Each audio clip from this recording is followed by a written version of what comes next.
Shalom, selamat pagi Bapak Ibu Saudara yang dikasihi Tuhan Yesus Kristus. Sebelum kita mendengar kebenaran firman Tuhan, mari kita berdoa.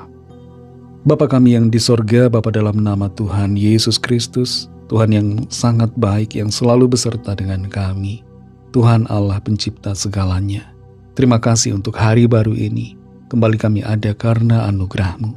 Kami percaya Tuhan sudah menyiapkan yang baik buat kami. Saat ini kami mau mendengarkan sabda firman-Mu.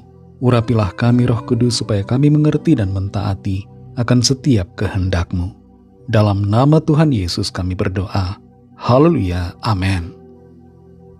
Saudara yang dikasihi Tuhan, ayat firman Tuhan saat ini terdapat dalam 2 Korintus pasal 5 ayat yang ke-17. Tertulis demikian. Jadi siapa yang ada di dalam Kristus, ia adalah ciptaan baru.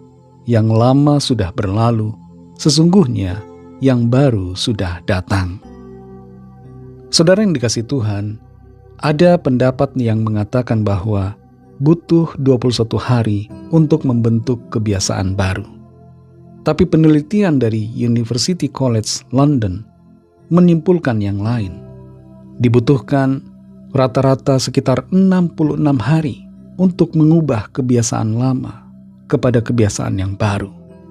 Dan khusus untuk kebiasaan yang sangat sulit diubah, bisa mencapai 254 hari untuk mengubahnya.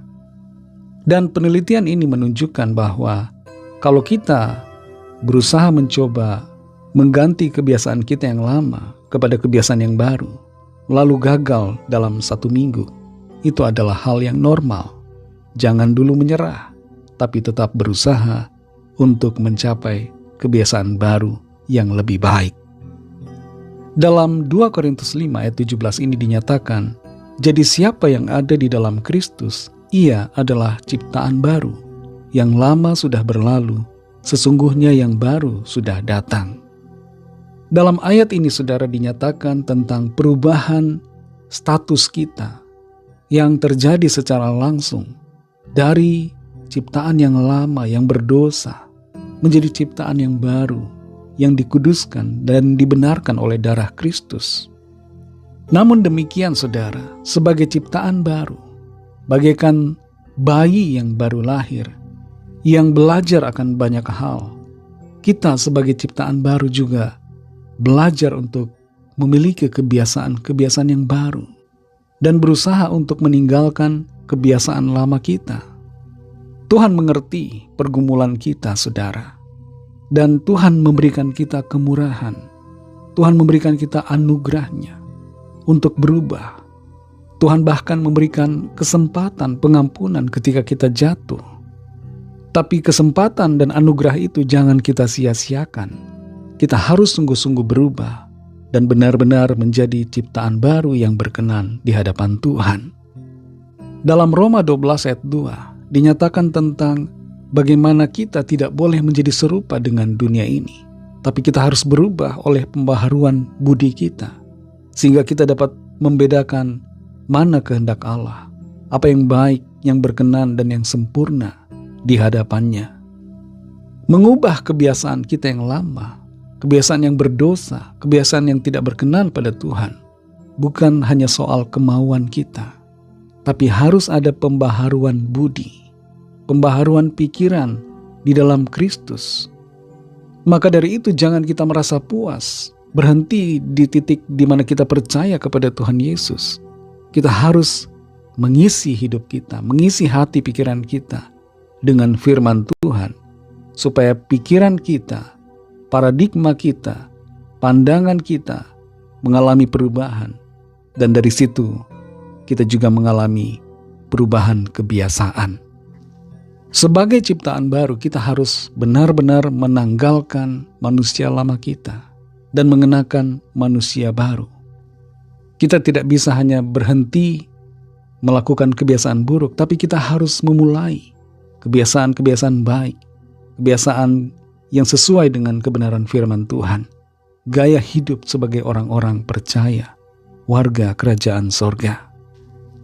Tuhan mengasihi saudara dan saya, dan Tuhan mengerti dan turut merasakan pergumulan kita, saudara.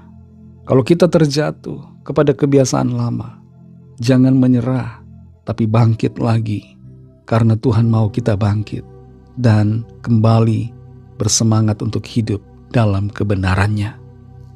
Saudara yang dikasihi Tuhan, sudah berapa lama kita menjadi orang percaya? Adakah kebiasaan lama yang masih kita lakukan dan belum kita tinggalkan? Mari jangan biarkan kebiasaan lama yang berdosa terus ada dalam kehidupan kita. Tuhan mau kita berubah seiring dengan status kita sebagai ciptaan baru dalam kuasa darah-Nya. Mari kita berdoa.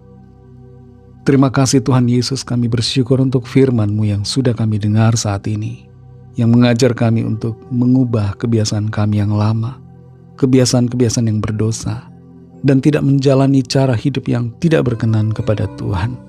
Sebagai orang-orang percaya yang telah ditebus oleh darah-Mu, kami sadari kami harus hidup seturut dengan kebenaran-Mu, seturut dengan kehendak-Mu. Mampukan kami Roh Kudus, kuatkan setiap kami, supaya kami dapat mengatasi segala kebiasaan buruk, tabiat lama, tabiat dosa, tabiat kejahatan, tabiat dan kebiasaan yang tidak berkenan, yang berlawanan dengan firman Tuhan. Tolong kami Tuhan, sehingga kami berkemenangan, kami dapat mengatasi setiap godaan, kebiasaan lama, dan kami dapat hidup seturut dengan kehendak-Mu atas kami. Berkatilah kami Tuhan di sepanjang hari ini dalam segala tugas aktivitas kami. Pimpin dan sertai kami, sehingga kami berhasil dan berkemenangan untuk kemuliaan nama Tuhan. Lawatlah setiap kami Tuhan, yang sakit dan yang sedang dalam pergumulan. Nyatakanlah kuasa pertolongan, mujizat-Mu yang heran bagi setiap kami. Kami percaya kami alami jawaban doa, kami alami pertolongan yang dari Tuhan. Kami serahkan semua ke dalam tangan kasih-Mu. Dalam nama-Mu yang kudus, nama Tuhan Yesus Kristus, kami sudah berdoa dan mengucap syukur. Haleluya. Amin.